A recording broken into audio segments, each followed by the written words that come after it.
Imagine this. You want to spruce up your home a bit, repaint, re-roof, make some interior and exterior improvements, and you go to pull a permit for the work, and bureaucrats tell you that before they give you permission, you have to first give the government a strip of your backyard for the public's use and pleasure. Sound outrageous? Seem extortionate?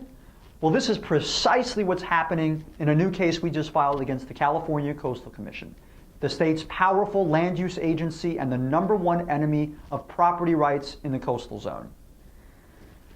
3 sisters and their father, who has since passed on, purchased some property along the coast in San Luis Obispo County at a public auction. The property has, among other things, a farmhouse and a barn. The family wanted to perform some minor repair and restoration work on the house, so they applied to the county planning department. When planners arbitrarily demanded a mile-long public access easement along the shoreline side of their property in exchange for the permit, the family was outraged, and they persuaded the county board of supervisors to take out the condition. And a place to stay. We've never once spent a night in the house, and we have to go stay in motels and hotels around the area. Just because this issue has dragged on for so long, we have no ability to get the use of the property at all. Now, the law is clear.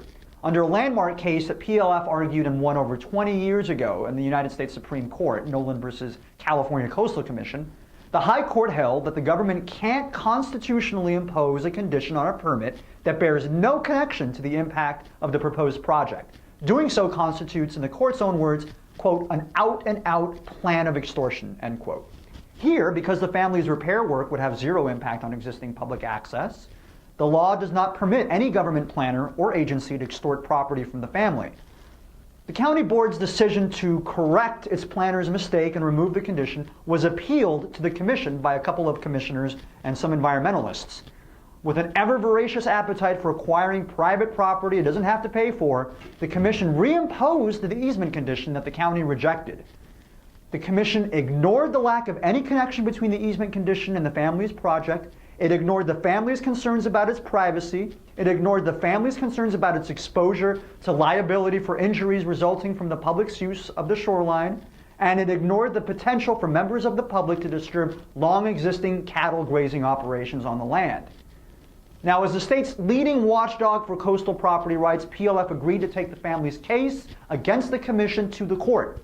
And we've asked the San Luis Obispo Superior Court to strike down the commission's easement condition as unconstitutional. Our message is clear. The commission has to stop its abusive practices. If the commission or any government agency wants private property, they've got to pay for it. For more PLF videos, visit our YouTube channel.